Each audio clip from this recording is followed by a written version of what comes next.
The desert always had a strange stillness about it, a silence so complete that it felt less like the absence of sound and more like the land itself was holding its breath. On the outskirts of Al-Safir, a remote excavation site rarely visited by anyone outside academic circles, the sun had barely risen when the archaeologists first noticed the anomaly. The morning light stretched long shadows across the sand, illuminating something none of them could immediately explain: a line. Perfectly straight. Perfectly intentional. And definitely not natural. At first glance, it appeared to be nothing more than an ordinary fracture in the bedrock. But fractures don't run in faultless symmetry. They don't extend for several meters without deviating. And they certainly don't emit a faint metallic resonance when tapped with a tool. Dr. Lena Voris was the first to approach it. She paused over the strange line, her breath catching in her throat as a soft vibration pulsed beneath her fingertips. It was almost imperceptible, a subtle hum, like the faint droning of a distant engine buried deep underground. But the desert was empty. No machinery. No wind. Nothing at all that should produce that sound. Yet, it was there. She traced the line further, brushing away loose sand until her gloved hand met a sharper, colder surface. Not stone. Not clay. Something else. Something older, and something crafted. Within minutes, the entire team gathered around her. Miguel Hart knelt beside her, running a set of brushes across the exposed surface. "This isn't a fracture," he murmured, squinting. "This is an edge. An edge, straight, polished, and impossibly uniform. Like the boundary of a massive slab. Or a door. But doors require builders. And according to every archaeological survey done in the region, no human civilization had ever settled here. The closest known habitation site was nearly 400 miles away, and it dated no further back than 2,000 years.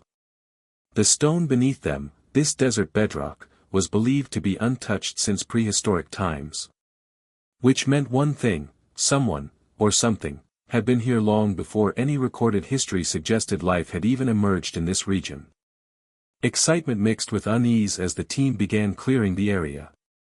The sun continued its ascent, but the stone remained unnaturally cold, as if insulated from time itself.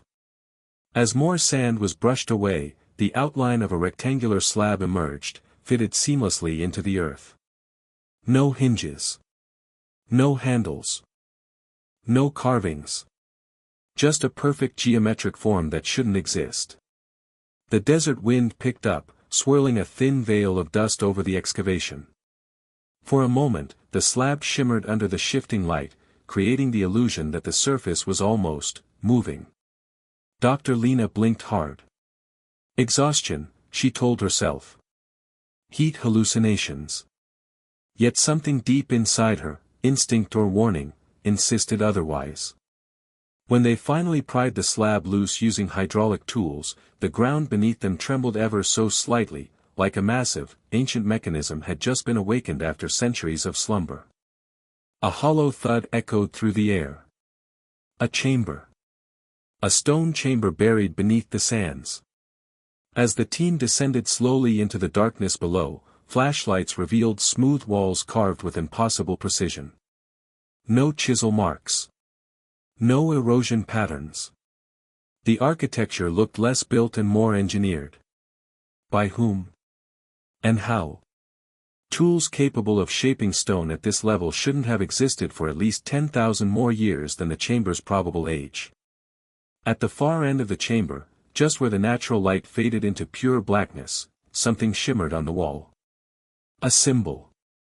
Circular. Primordial.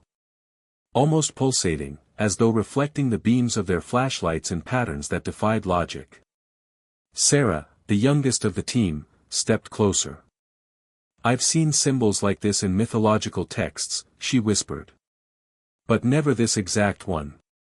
It almost resembles," a deep rumble cut her off. The chamber vibrated softly. Dust drifted from the ceiling. Miguel instinctively stepped back as the lights flickered. Then, silence. Not the peaceful kind. The heavy, suffocating stillness that feels as though something unseen is watching, waiting, listening. Dr. Lena inhaled sharply. "Everyone out," she ordered. "This structure is older than anything we've ever encountered. Nobody touches anything until we run tests." But even as they ascended, none of them could shake the feeling they were leaving something alive behind them, something ancient, sentient, and utterly wrong.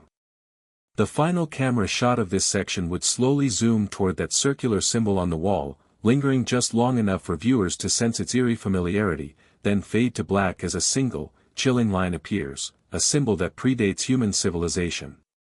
And the chamber had been waiting for someone to find it. The excavation team behind the discovery was not a group brought together by chance.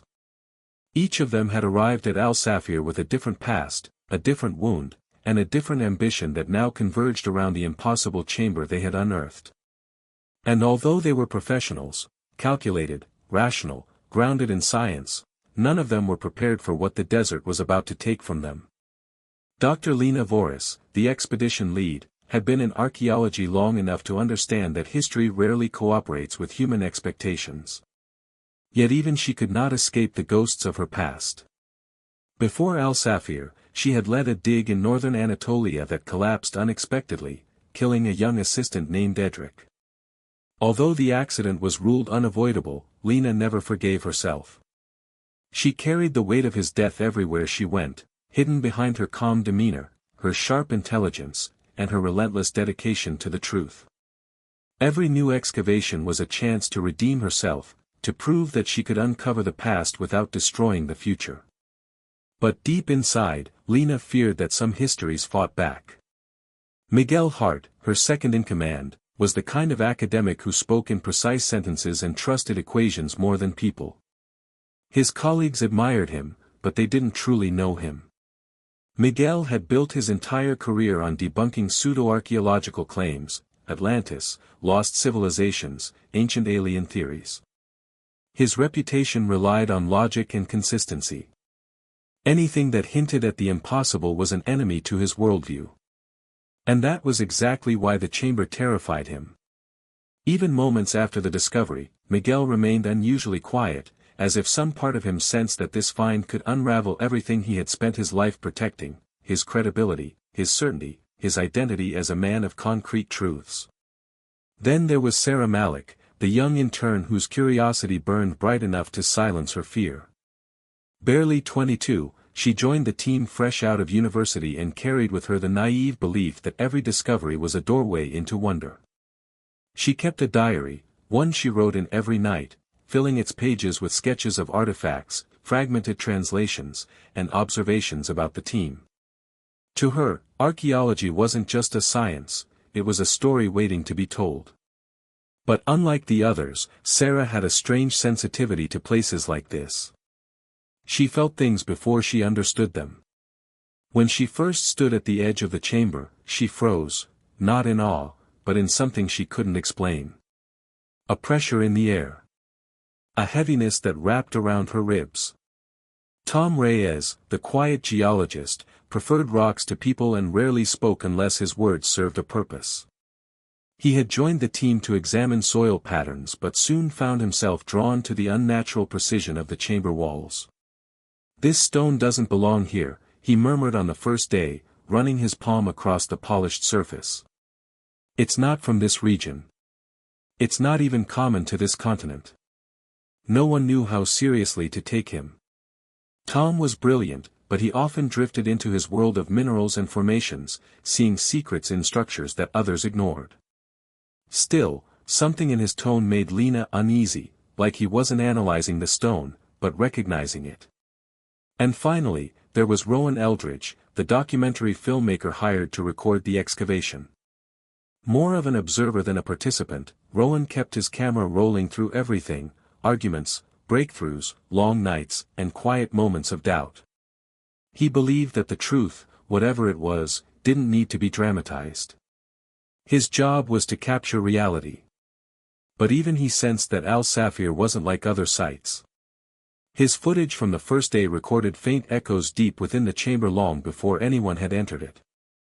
Rowan brushed it off as audio distortion, yet the sound lingered in his mind, like distant breathing. Together, these individuals formed a strange equilibrium, a team united by science but divided by their private fears and hidden histories. Their interpersonal dynamics became another quiet layer of tension beneath the surface, something the chamber would exploit long before they understood it.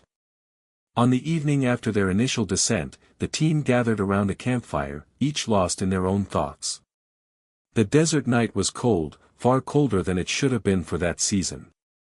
Miguel repeatedly checked the temperature gauge, frowning at the readings. Tom scribbled geological notes with unusual urgency. Rowan rewound the footage from earlier, freezing the frame where the symbol first came into view. But it was Sarah who seemed the most disturbed.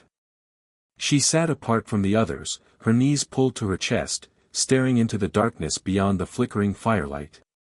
When Lena approached her, Sarah reluctantly opened the small leather-bound diary on her lap. She hesitated before showing Lena a line she had written before sunrise, hours before they discovered the chamber. "I heard something under the sand last night. A low, rhythmic breathing. Like something asleep, or waiting." Lena exhaled slowly, trying not to reveal the chill that crept up her spine. She told herself that Sarah was exhausted, that her imagination was filling the silence with fear. But deep down, Lena felt the truth she refused to acknowledge: the desert does not breathe. The team retired to their tents, but nobody slept well. The air seemed alive with anticipation, as though the earth itself was listening to their movements. Miguel woke several times, certain he heard faint tapping, like stone striking stone. Tom dreamed of geometric shadows shifting beneath the sand. Rowan reviewed his footage again, noticing small distortions near the chamber entrance that he couldn't explain. And Sarah, she awoke gasping, as if something had whispered her name inches from her ear. By morning, the tension had grown heavy enough to taste. Yet none of them turned back. Curiosity had already tightened its grip on the team. Their lives, their fears, their ambitions, they were all being drawn toward something ancient and patient beneath the desert floor. Something that had waited longer than recorded history could ever tell. And by the time they returned to the chamber, it was already too late. The morning after their restless night, the team approached the stone chamber with a mixture of anticipation and dread. The desert was unusually still, its silence almost rehearsed, as if the land itself was preparing to witness what they were about to uncover. Every step toward the chamber felt heavier than the last. Even Miguel, typically rigid and controlled, walked with hesitation, his eyes fixed on the entrance like it was a question he no longer wished to answer. Testing samples from the chamber became the team's top priority. Lena ordered the extraction of dust, stone fragments, and organic residues. The samples were sealed carefully and sent to the portable lab tent where their equipment hummed softly, oblivious to the tension filling the air. Tom took the lead on geological assessment while Miguel prepared tools for radiocarbon dating. Sarah catalogued every detail, sketching the symbols repeatedly with unsettling accuracy. The first shock came when Tom analyzed the composition of the stone. His voice trembled slightly as he explained his findings to Lena. "This chamber is carved from basalt," he said, pointing at the scan results, "but not the type found anywhere on this continent. This specific basalt exists naturally only in a geological belt thousands of miles from here." Lena frowned. "So it was transported?" Tom shook his head. "There's no sign of transport wear. No tool marks. No fractures. It's as if the stone manifested here." His hesitation was uncharacteristic and deeply unsettling. Miguel, listening from across the room, snapped, "Stone doesn't manifest, Tom. It's either natural or it isn't. There's no third category." But even he didn't sound convinced. His skepticism was beginning to sound more like self-defense than logic. Radiocarbon results were next. Miguel handled the samples with practiced precision, but the atmosphere was so charged that Sarah unconsciously held her breath while watching him work. Hours passed before the machine produced its readings, a sequence of numbers glowing on the screen in an eerie shade of green. Miguel's face paled. "That can't be correct," he whispered. Lena moved beside him. "What does it say?" He swallowed hard. "The organic residue found inside the chamber predates human civilization by tens of thousands of years. It predates Homo sapiens." Sarah blinked, confused. "How is that possible?" Miguel reset the machine and repeated the test. Twice. Then a third time. Each result aligned perfectly with the first. "This chamber," he said slowly, "is older than the earliest known stone tools. Older than the first human settlements. Older than the concept of recorded time itself." The weight of his words settled over the group like a physical force. It felt as if the air in the room thickened, pressing against their lungs. Lena tried to stay rational. "Could the sample be contaminated?" "That's what I thought," Miguel replied, his fingers trembling slightly as he lifted the tiny vial. "But the contamination isn't from environmental exposure, decay, or any known microbial interference." He placed the vial under the microscope and motioned Lena over. She lowered her eye to the lens, and her breath caught. A faint luminescent pattern radiated from the particles, pulsing softly like a heartbeat. "This contamination," Miguel murmured, "is biological." Sarah stepped back involuntarily. "Biological? But from what?" Miguel didn't look up. "Nothing that exists anymore, or ever should have." His voice cracked on the last word. Lena forced herself to break the silence. "We need independent labs to confirm this. Until then, nothing leaves this camp."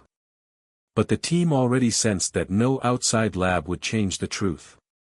The chamber wasn't just ancient. It was impossible. Tom's geological tests continued to unveil more impossibilities.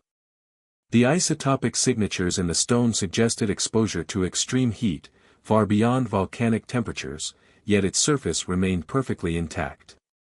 The crystalline structure bore microscopic alterations, as though it had been shaped by forces more advanced than any prehistoric technology. Meanwhile, Sarah noticed something strange in her sketches. She had drawn the circular symbol on the chamber walls several times, each from memory. But the symbol in her latest sketch wasn't identical to her earlier ones. Lines that had been straight now curved slightly, and new shapes had begun to emerge within the circle. At first, she blamed her accuracy. But when she compared them side by side, her stomach tightened. The symbol was changing. And she wasn't the only one who noticed strange inconsistencies. Rowan, reviewing his recorded footage frame by frame, found distortion patterns around the symbol, a faint warping effect that didn't appear in any footage taken outside the chamber. When zoomed in, the distortion almost formed shapes, fleeting forms that disappeared the moment he paused the video. He didn't show anyone, yet. He wasn't sure what he had captured, or whether he even wanted to know. By afternoon, tension thickened into a quiet panic. The scientific foundation they had built their lives on was starting to crumble. Every test, every observation, every reading pointed toward one terrifying conclusion: history was wrong. Completely wrong. And the chamber was proof. But the final blow came in the evening when Miguel, desperate to disprove his own findings, decided to run a deeper analysis on the biological contamination. As he magnified the sample further, he saw something that made him stagger away from the microscope, nearly knocking over the table. "There's movement," he whispered, horrified. I don't understand." "The sample is alive."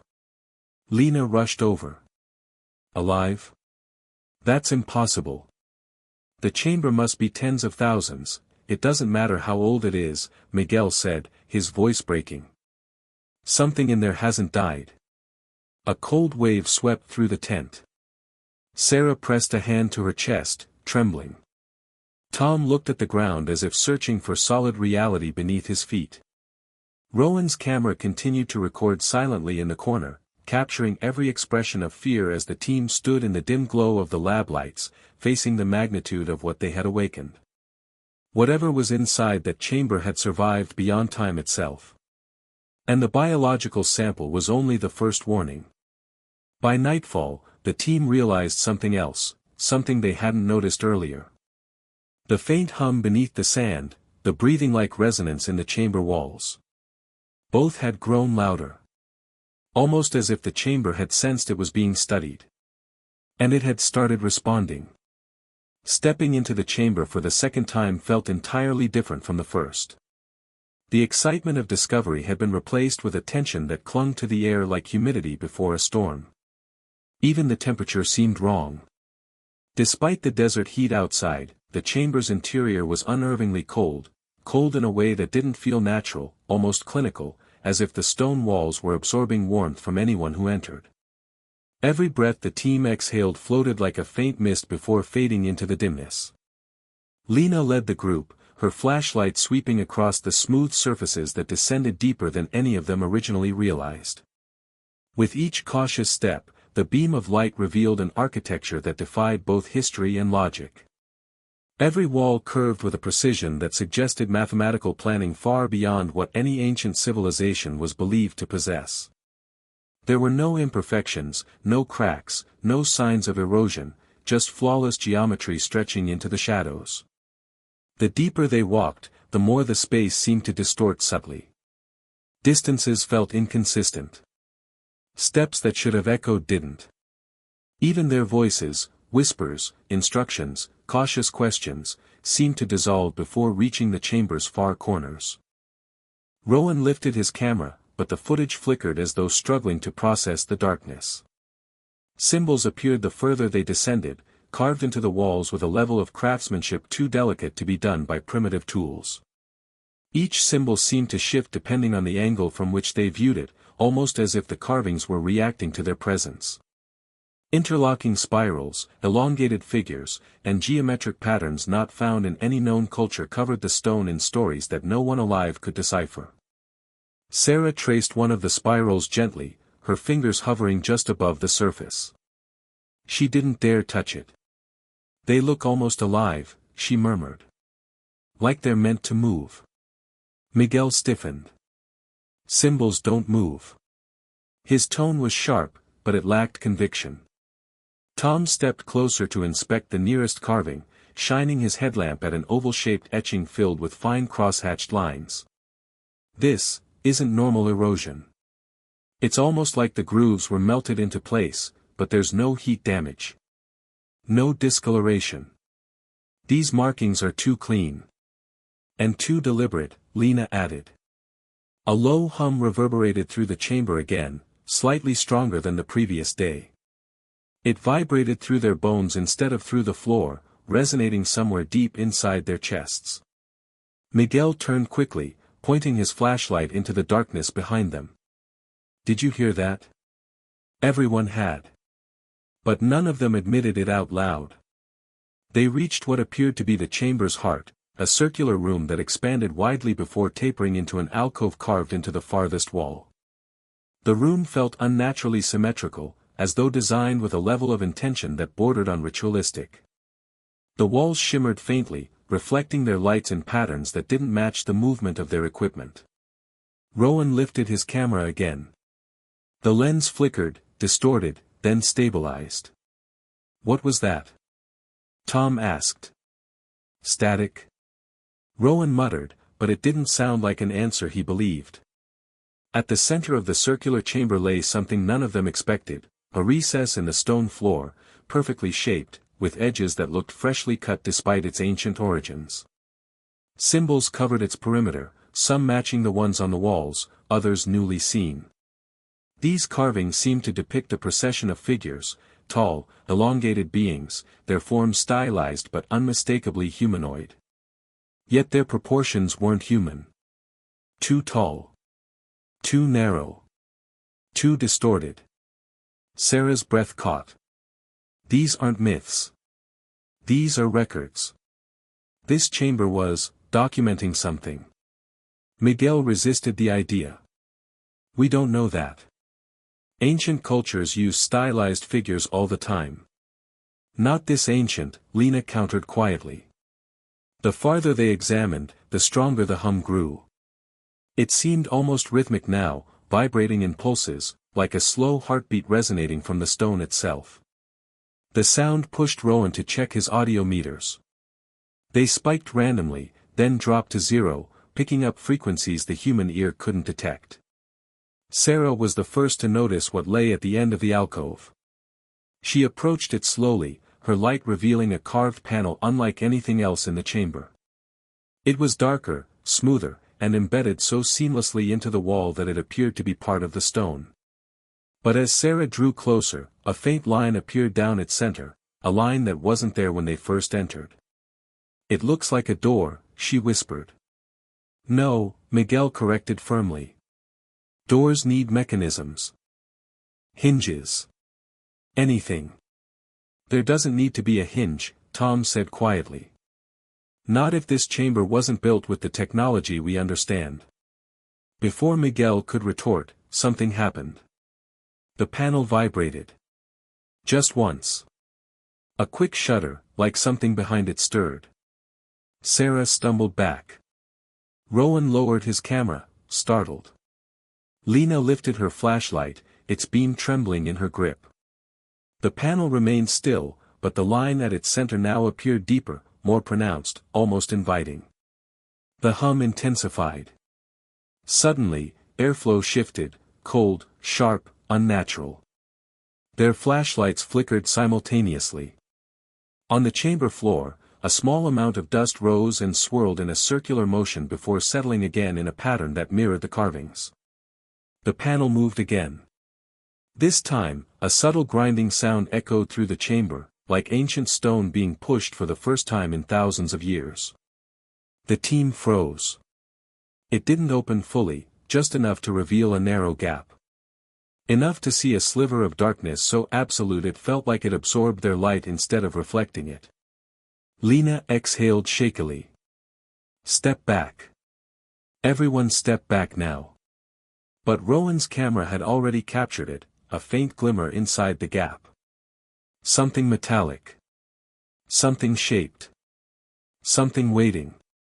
Tom's voice cracked. "Is that a sarcophagus?" Sarah whispered the words no one else dared to say. Why would they seal a sarcophagus inside a hidden chamber, unless whatever is in it wasn't meant to be found?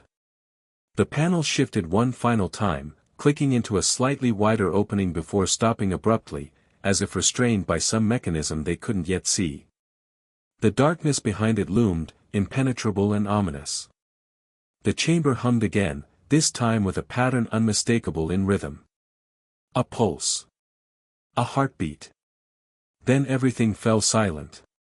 The team stood frozen, their flashlights trembling in their hands, as the realization settled over them like ice. The chamber wasn't just ancient. It was aware. No one spoke for several seconds after the panel stopped moving. The chamber's silence was so complete, so suffocating, that it felt alive, like the walls themselves were holding their breath alongside the team. The narrow opening in the panel revealed just enough to confirm their fears. A stone coffin, carved from the same foreign basalt, rested behind the wall as though it had been hidden for an eternity. Its surface reflected their flashlight beams with an eerie, oily sheen, as if it wasn't entirely solid. Lena forced herself to step closer, though every instinct in her body screamed at her to turn back.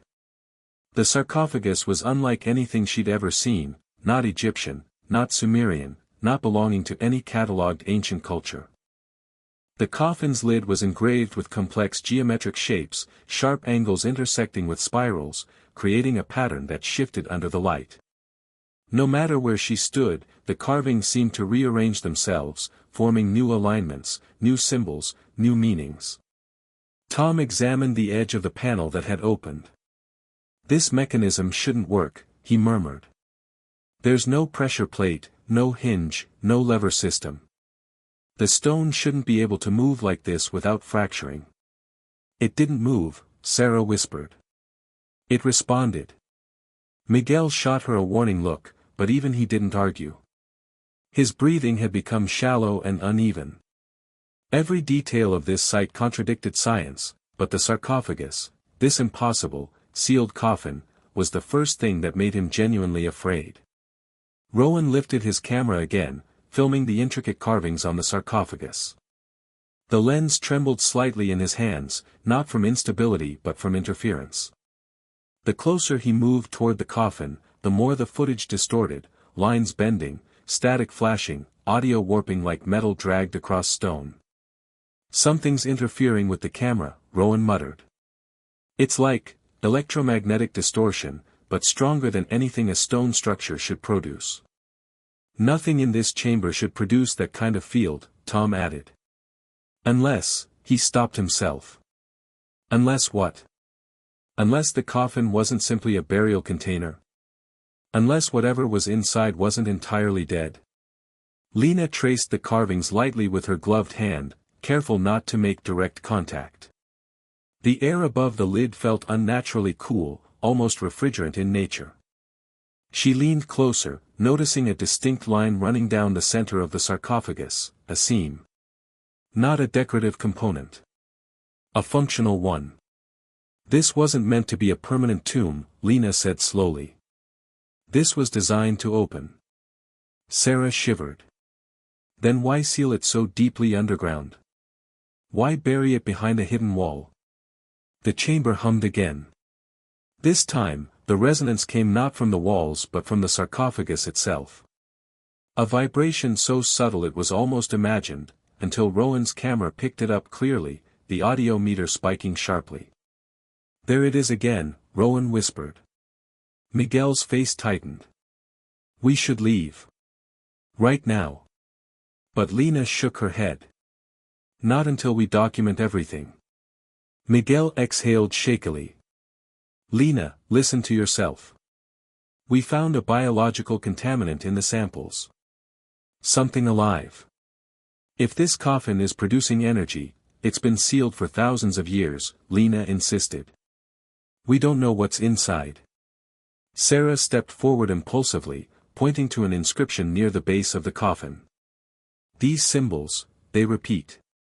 I saw something similar on a set of Mesopotamian tablets that talked about sentinels, beings placed to guard against catastrophic cycles." "Guard?"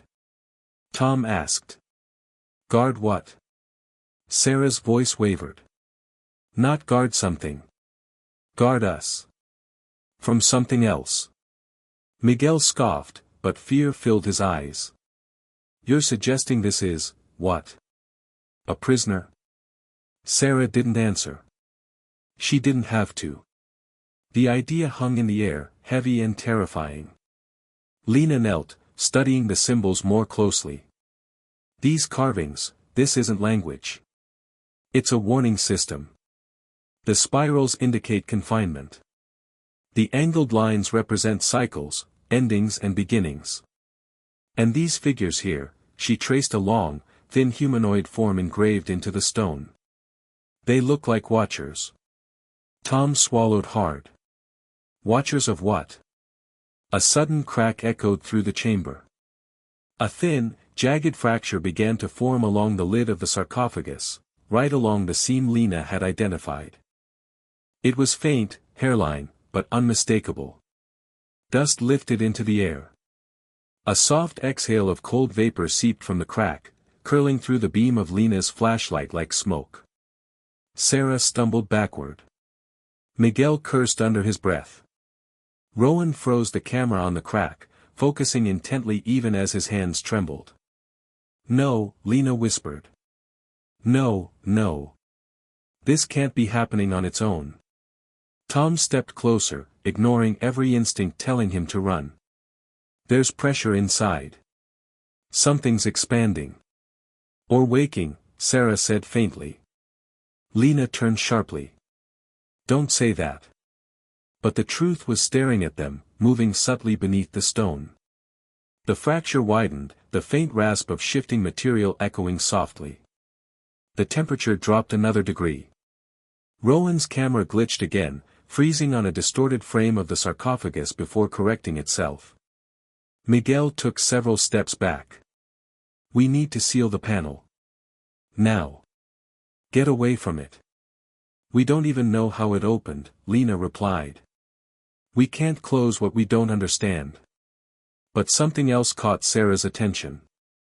A series of symbols near the base of the sarcophagus glowed faintly, as though lit from within. The lines pulsed in rhythm, synchronizing with the hum. With the cracks spreading. With whatever was inside. It's responding to us, Sarah whispered. To our presence. It knows we're here. Lena shook her head, horrified. Symbols can't know anything, Sarah. They're not alive. Then why are they moving? Lena turned to look, and froze. The symbols were shifting.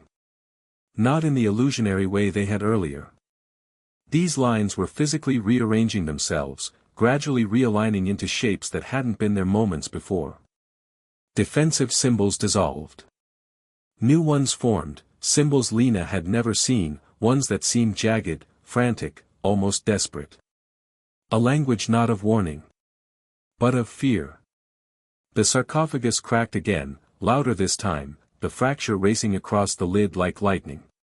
Cold vapor burst forth, chilling the air so rapidly the team's breath formed dense clouds. Tom stumbled back. Whatever is inside, it's not dead.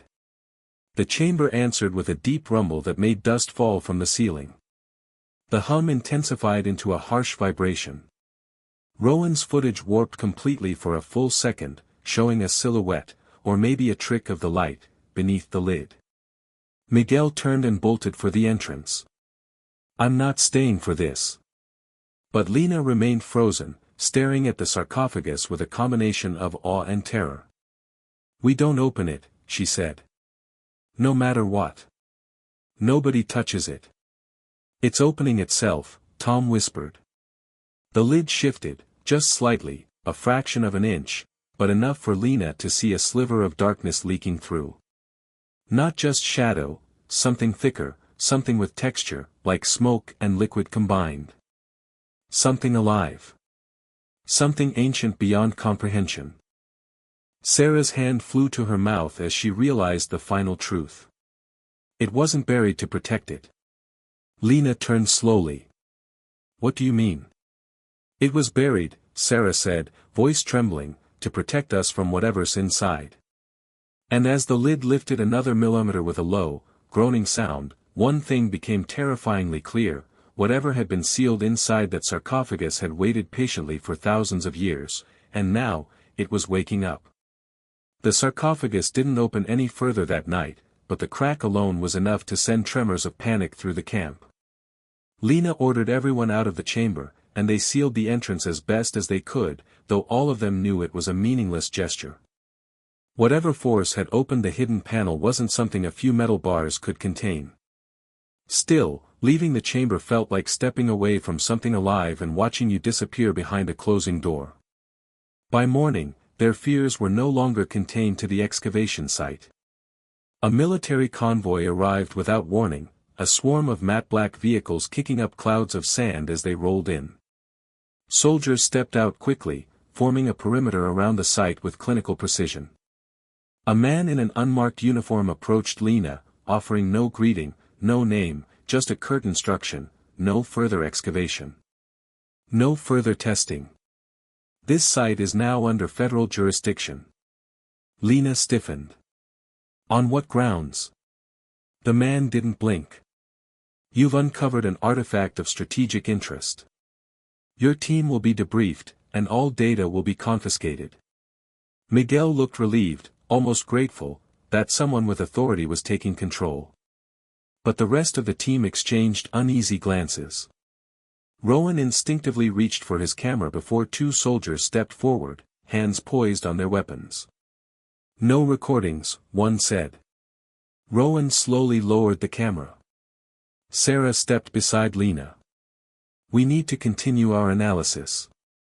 We discovered biological contamination, whatever is inside that sarcophagus. The official cut her off sharply. Your notes exaggerate the findings. There is no contamination. No anomalous data. You misinterpreted results from degraded samples. Miguel bristled. That's not true. The readings were consistent. The man's face remained expressionless. Then your equipment is faulty. Tom stepped forward. With respect, sir, nothing about this chamber matches historical or geological expectations, and it will not be discussed any further, the man snapped, his tone darkening. Lena realized then that this wasn't a retrieval mission. It was containment. The team was escorted to the mess tent while soldiers descended into the chamber with crates of equipment far more advanced than anything the archaeologists had brought. Some carried thermal scanners, others carried weapons, not ordinary rifles, but larger, heavier devices with reinforced casings and power cells that hummed ominously. Sarah whispered, "Why would they need weapons for an archaeological chamber?" No one answered. From across the camp, a helicopter approached, kicking sand into swirling chaos. A second official stepped out, older, graying, dressed in a suit rather than a uniform.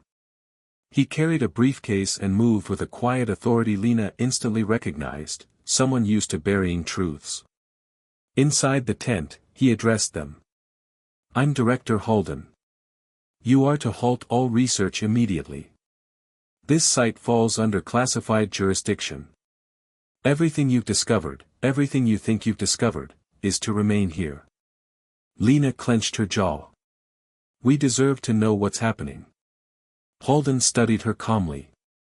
"What's happening, Dr. Voris, is that you've uncovered a structure linked to several historical anomalies that governments around the world have been monitoring for decades."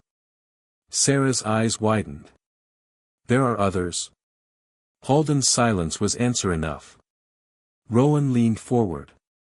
"Why hide that from the scientific community?" "Because science," Halden said coldly, "cannot yet explain what these structures represent. And panic spreads faster than truth." Miguel, now visibly pale, whispered, "Have you opened any of the others?" Halden's gaze turned distant, heavy. "We learned not to." The team exchanged horrified looks. Sarah grabbed her diary, flipping through the sketches of the symbols she'd drawn repeatedly, the shifting circle, the spirals, the elongated forms. "These symbols, do they match the others?" Halden nodded once. "Exactly." Sarah swallowed. "So the entity inside the sarcophagus is not unique," Halden finished. Even the air seemed to tighten around them after that. Halden placed a stack of documents on the table, each marked classified in bold red letters. "Your discovery fits a pattern dating back over a century. Sites found in Siberia, the Peruvian Andes, and an unreported location beneath the Indian Ocean, all sealed chambers containing structures older than human civilization. Each one displaying similar symbols. Each one designed to conceal something." Lena leaned forward. "Something like the sarcophagus?" Halden closed the briefcase. "In some cases, yes. In others, fragments. Remnants of entities that did not survive the confinement." Tom frowned. "Did not survive?"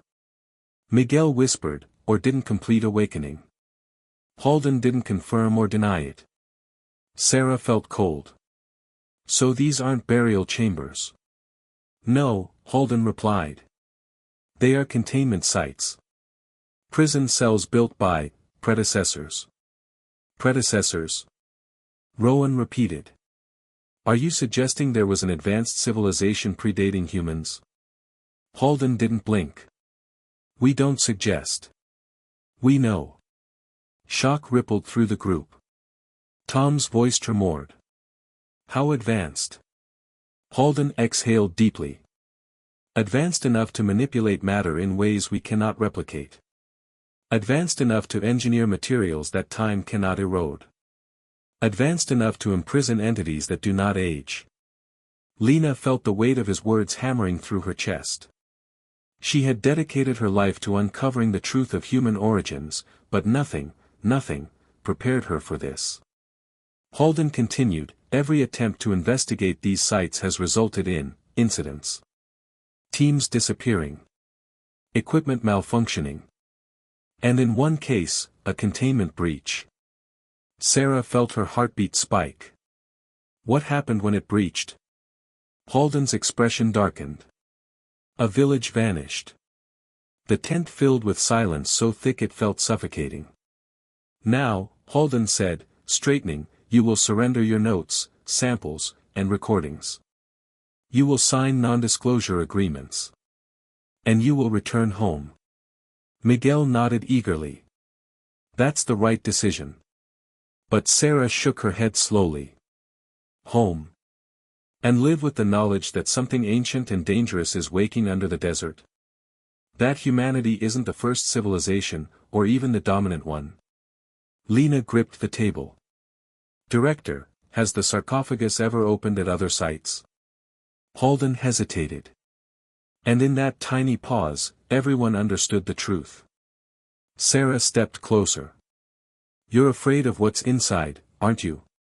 Halden didn't answer, but fear flickered in his eyes for the first time. Before he could respond further, a soldier burst into the tent, breathless.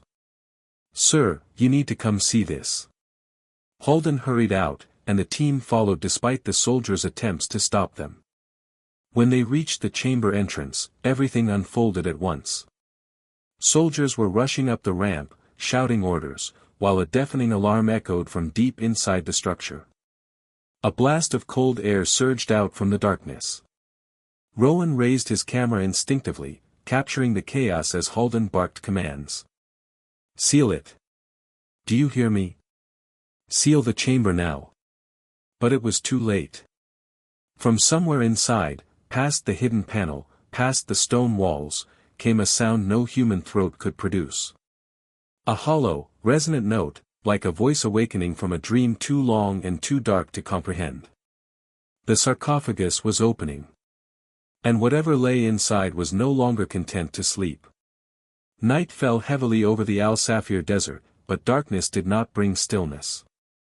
The camp buzzed with frantic movement as military personnel erected barricades, sealed equipment crates, and prepared for forced containment procedures. Lena, Miguel, Tom, Sarah, and Rowan were confined to a secured tent, guarded by 2 armed soldiers who ignored every question, every plea, every demand for answers. The team sat in tense silence, listening to the distant clatter of machinery and shouted commands echoing across the barren landscape. The military believed they were in control. They weren't. Well after midnight, a sudden power fluctuation rolled through the camp. Lights flickered, then dimmed to a low, sickly glow. An icy wind swept through the tents, even though the night had been warm moments earlier. The air smelled strange, metallic, charged, like the atmosphere before lightning strikes. Sarah hugged her diary to her chest. It's the chamber, she whispered. Something's happening again. Lena stood slowly. We need to get out of here. Before the soldiers could react, the lights blinked out completely. In the pitch-black moment that followed, a low humming rolled beneath the sand. Not the mechanical kind. Something older. Organic. A resonance that stirred unease deep inside their bones. Rowan switched on his camera light, sweeping the beam across the tent. The soldiers were unconscious on the ground, breathing, but unresponsive. What happened to them? Tom whispered. We don't have time to find out, Lena said. Move. The team slipped out into the night, guided only by Rowan's camera light and the rhythmic vibrations pulsing through the ground. The camp seemed abandoned, though equipment was scattered everywhere. A helicopter sat silently with its rotors still, as if frozen mid-preparation. Shadows clung unnaturally to the edges of tents and vehicles. Even the sky felt wrong, darker than it should be, starless, as though the night itself was holding its breath. They moved toward the chamber entrance. What if the soldiers wake up? Miguel asked nervously. Rowan glanced back. You think they'll shoot us if they do? Honestly? Miguel whispered. I'm more afraid of what's inside the chamber than the military. The entrance ramp was unguarded. The vibration beneath their feet grew stronger. By the time they reached the stone passageway leading down into the chamber, even Lena hesitated. Sarah stepped forward first. It's calling. We can't ignore it. Miguel grabbed her arm. Don't romanticize this, Sarah. That thing in the sarcophagus is not calling you. It's a threat. Sarah pulled free. Then don't follow me. But they did. All of them. The deeper they descended, the more distorted the air became, as though reality itself was rippling. Rowan's camera glitched repeatedly, displaying static overlays of the walls, the symbols, and fleeting shadows with no identifiable source. Lena felt pressure building in her ears, like they were descending into high altitude in reverse. When they reached the chamber, they stopped cold. The symbols on the walls were glowing faintly, dim pulses of blue and white that radiated like veins of living light. Patterns rearranged themselves slowly, shifting into new formations. The carvings no longer felt carved, they behaved like moving circuits in an ancient machine. Tom whispered, "This chamber isn't reacting to us. It's reacting to itself. Something inside is causing this." A sudden metallic bang echoed through the chamber. They all spun. The sarcophagus. The crack had widened dramatically since the soldiers entered earlier. The lid had lifted several inches now, exposing a slice of darkness that swallowed Rowan's light. Cold vapor flooded out in long, creeping tendrils. The air temperature plummeted instantly. Frost began forming on the floor, crystallizing toward their feet. Rowan zoomed in with his camera, despite his shaking hands. Oh my God, inside the crack, something moved. Barely perceptible. A shift. A twitch. A slow recoil like a creature adjusting its position after a long sleep. Miguel stepped back so fast he nearly tripped. No. No. We need to leave. Right now.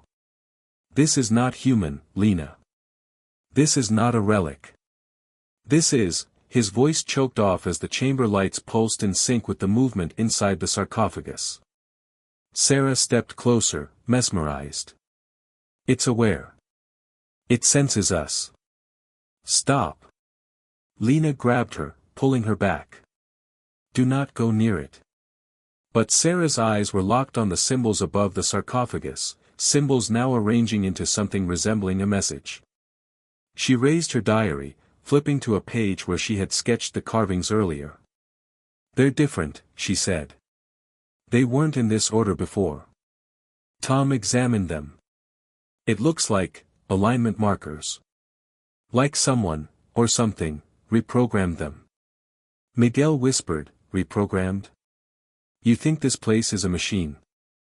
A deafening crack split the chamber. The sarcophagus lid jerked violently, rising another inch.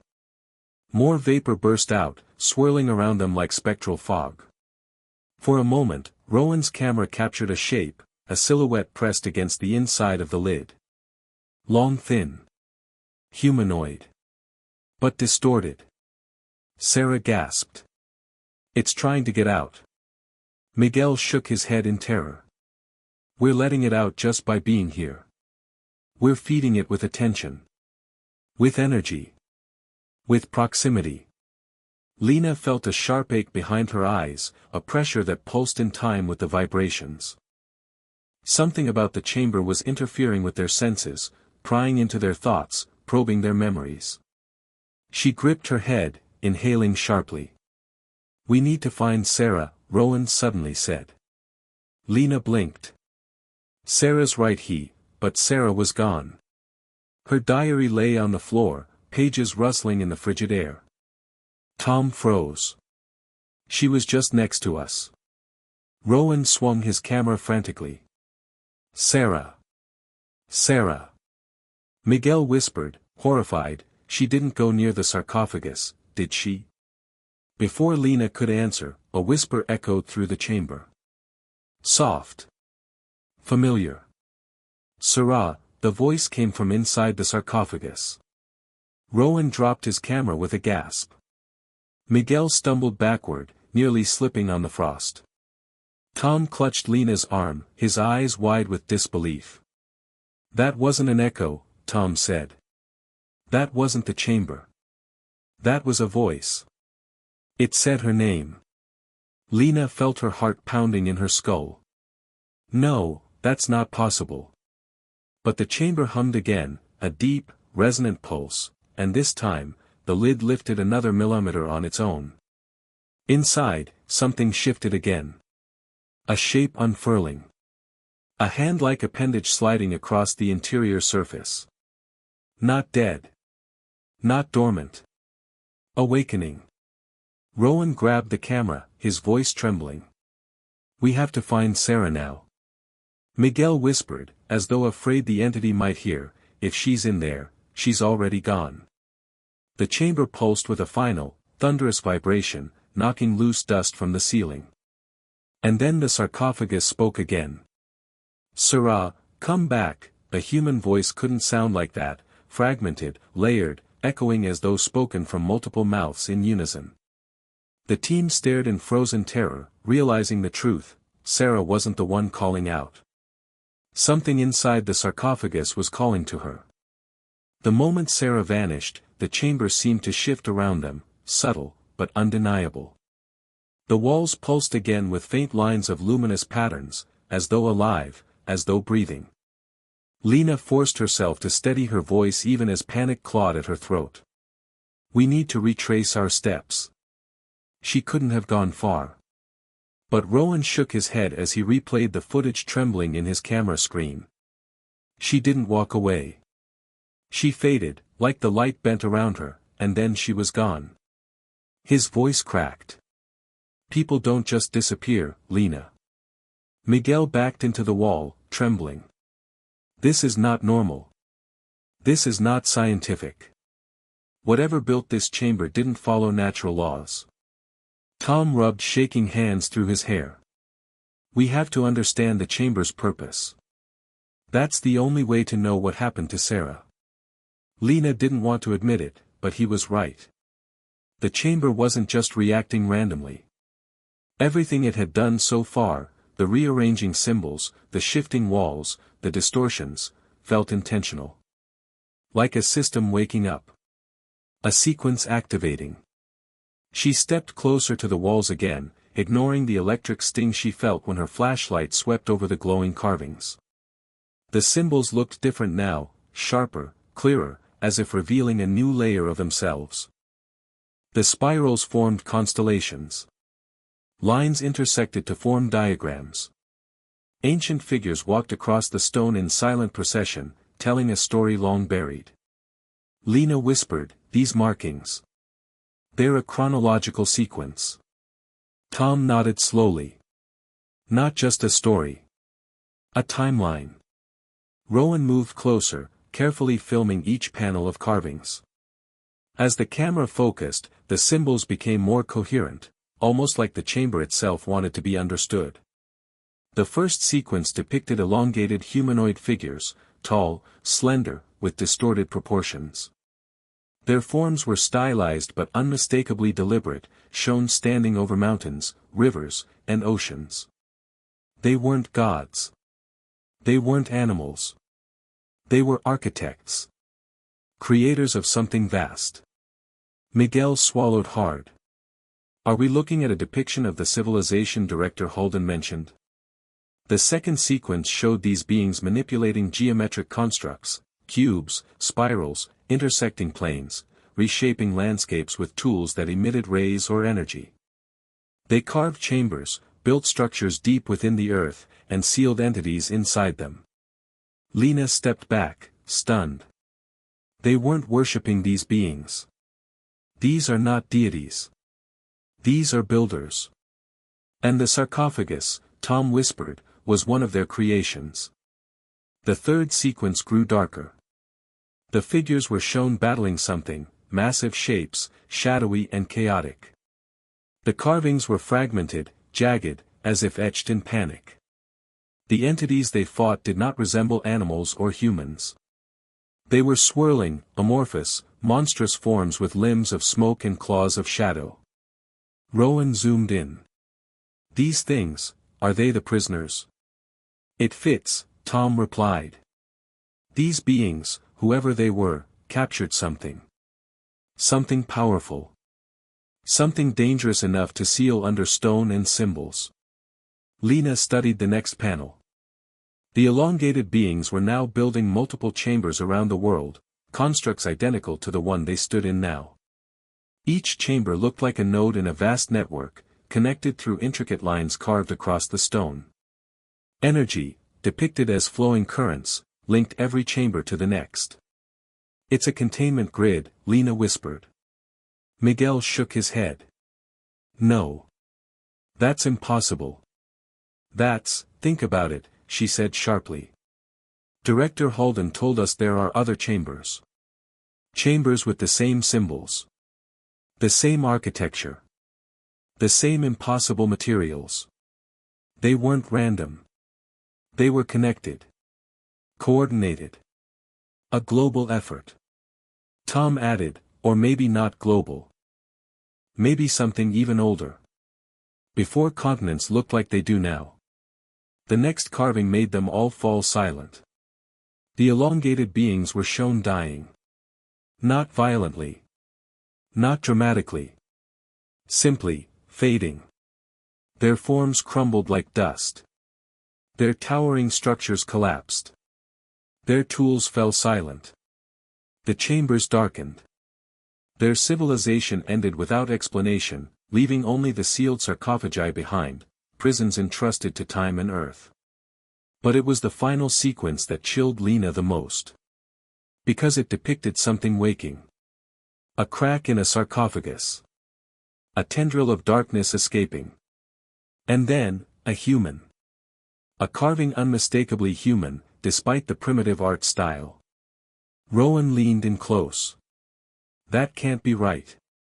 Humans didn't exist at the same time as this civilization." Miguel whispered, "Unless, these beings designed the chambers to last long enough to encounter humans eventually." Lena stared at the human figure depicted on the wall, small, fragile, ignorant of the shadow looming behind it. They weren't just imprisoning something. They were warning whoever came after them. Tom scanned the entire sequence with horror dawning in his expression. These chambers weren't just built to contain the entity. They were meant to alert future civilizations if something went wrong. If one of these things ever woke up. Rowan's camera flickered violently as though reacting to the carvings. The audio spiked with static. A faint whisper crawled through the speakers, too soft to decipher, but unmistakably present.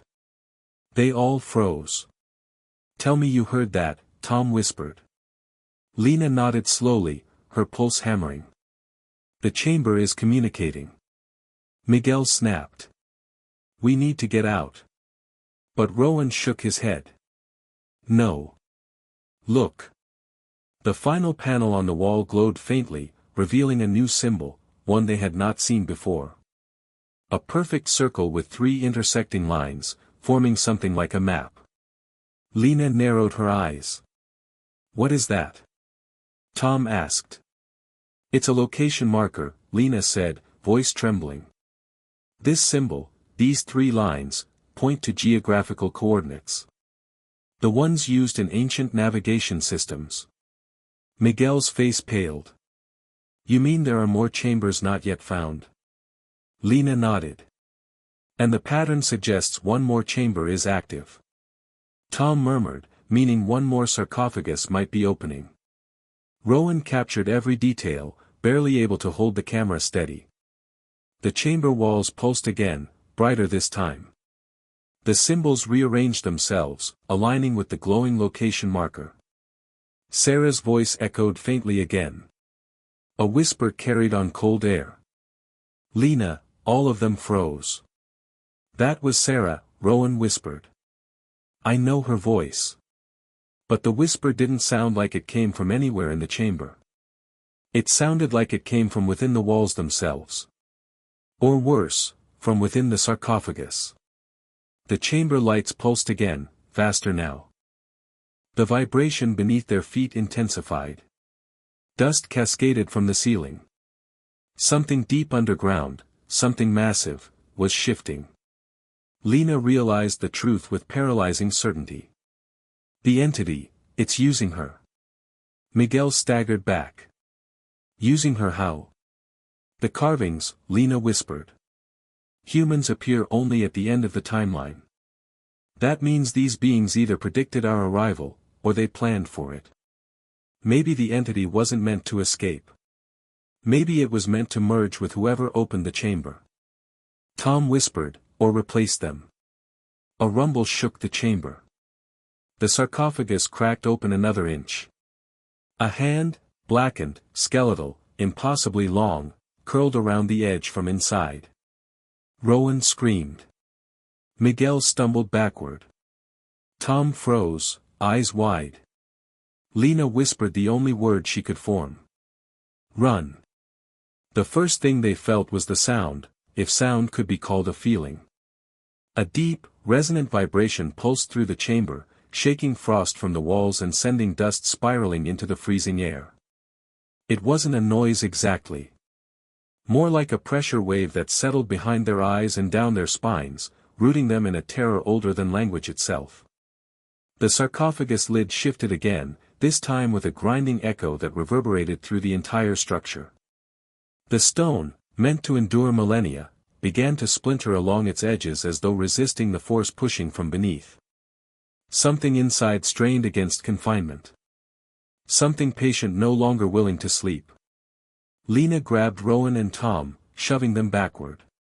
Move. We have to get out. Miguel didn't need convincing. He was already halfway to the entrance passage, his breath sharp and frantic. But the chamber seemed to warp around them, its geometry subtly wrong, the walls bending inward as if the entire structure were inhaling. Rowan's camera light flickered violently, illuminating the chamber in disjointed bursts, symbols glowing, shadows twisting, the sarcophagus cracking wider. Then came the second whisper. Not Sarah's voice this time. This voice was layered, multiple tones speaking in unison, distorted and hollow, yet eerily familiar. It crawled along the stone, across their skin, curling into their ears like a memory not their own. Lena froze, the name echoing inside her mind. Rowan grabbed her arm, shaking her desperately. Lena. Don't listen to it, look at me. But she couldn't look away. Her flashlight was fixed on the sarcophagus as the lid tilted just enough for the darkness inside to spill out, not normal darkness, but a living void, one that swallowed the light and pulsed like ink suspended in water. A shape emerged. A long, skeletal appendage, thin as a branch but impossibly fluid, slid up the interior wall of the sarcophagus. Its surface shimmered with an oily black sheen that distorted the light around it. The appendage paused, twitching slightly as if tasting the air. Then it curled over the lid, tapping the stone with a soft, deliberate rhythm. Tap. Tap. Tap. Each tap struck perfectly in time with the vibrations in the chamber. Miguel screamed something unintelligible and bolted toward the exit. Tom followed, but Lena and Rowan were still too close to the sarcophagus, their bodies frozen between instinct to flee and a terrible, morbid curiosity. Rowan raised the camera with both trembling hands. Oh God, it's filming it, the camera distorted violently, screen warping into jagged lines. For a moment, the device seemed to capture something else, something that wasn't visible to the naked eye. A figure made of shadow and shifting geometry. A face with no features. A silhouette that flickered like broken frames of footage. Then the image collapsed into static. Tom reached the passage first, but a sudden gust of freezing air blasted through the chamber, slamming him and Miguel against the wall. The air burned their lungs. Frost spread around their feet in fractal patterns, racing toward the entrance as though sealing their escape. Lena dragged Rowan behind a pillar just as the sarcophagus emitted another pulse, this one a deafening boom that shook the chamber. The lid slid fully aside with a final crack that echoed like thunder. From within the void emerged something both skeletal and fluid. A torso, elongated, impossibly narrow, unfolded from the sarcophagus like a shadow detaching itself from the darkness. Its limbs moved with unnatural grace, bending at angles that defied anatomy. Its head lifted slowly, showing no eyes, no mouth, yet giving the impression of an expression, analyzing, listening, hunting. Rowan whispered, "It's blind." Lena shook her head slowly. "No. It sees differently." The entity tilted its head, and though it had no face, Lena felt its gaze pass over her, a pressure like cold fingers pressing against her thoughts. Memories flickered in her mind, the Anatolia collapse, Edric dying, her guilt, her fear. It plucked through her past like someone sifting through pages of a book. She gasped and tore her mind away with sheer force of will. The creature shifted suddenly, listening. A small, trembling sound echoed from near the entrance. Miguel. He was curled against the wall, mumbling prayers under his breath, shaking so violently he could barely breathe. The sound was enough. The entity turned toward him. It moved in silence, its limbs gliding above the floor rather than stepping on it. The shadows bent around it, clinging to its form like old memories refusing to fade. Miguel's eyes widened as the creature approached. He pressed himself into the stone as though he could disappear into it. Lena surged forward despite Rowan grabbing her arm. "Miguel, don't move." But he panicked, human instinct overriding logic, and scrambled to his feet, running for the ramp. The entity reacted instantly. A tendril shot out with lightning speed, striking the wall beside Miguel and leaving a scorched mark. Miguel stumbled, screaming, but the creature didn't kill him. Instead, it hovered over him, studying him, assessing him, as if searching for something specific. Rowan whispered, "It's choosing." Lena narrowed her eyes. "No. It's recognizing." The entity bent closer to Miguel. Its tendrils wrapped around his head, not crushing, not slicing, simply touching. As though probing his thoughts. His memories. His essence. Miguel convulsed. A chilling scream tore from his throat, echoing through the chamber as the entity siphoned from him something unseen, his memories fracturing like glass, his identity unraveling beneath tendrils of darkness. Then, as abruptly as it began, the creature released him. Miguel collapsed, twitching, eyes blank and unfocused. Alive, but hollow. Rowan whispered, "It didn't kill him." Tom trembled. "It took something from him." Lena grabbed Rowan. "We need to move. Now." They guided Tom away, stepping over frost-glazed ground as the entity pulled itself fully from the sarcophagus. It towered above them now, its limbs unfolding like dark curtains. The void inside the coffin pulsed once more, as if welcoming its release. As they neared the exit, Rowan glanced back one last time, and froze. The entity turned. Its faceless head tilted. It raised one elongated limb, and pointed directly at Rowan. Rowan staggered. "Why me?" The creature whispered again, this time in a distorted, layered voice that carried through the chamber like a memory spoken by forgotten tongues. "Sarah, come back." Lena felt her blood run cold. It wasn't speaking to Rowan. It was speaking through him. "We have to go," she shouted. They dragged Rowan up the passage. Behind them, the entity stepped onto the chamber floor for the first time in thousands of years, its tendrils leaving frost trails where they touched. The lights flickered violently. The chamber trembled. And just before darkness swallowed the last of their escape route, Lena saw the entity pause at the foot of the passageway, as if deciding whether to follow. The team burst out of the chamber gasping for air, but the desert night offered no comfort. The camp was in ruins, equipment overturned, tents shredded, soldiers unconscious where they stood. Whatever the entity had done underground had rippled across the entire site. Miguel lay motionless, staring blankly at the sky, his mind hollowed out like an abandoned room. Rowan trembled violently, unable to speak, replaying the creature's voice echoing through his skull. Lena tried calling for Sarah, but only the desert wind answered her. Then she found it, Sarah's diary, open on the sand, its last page written in her handwriting, dated 3 days in the future.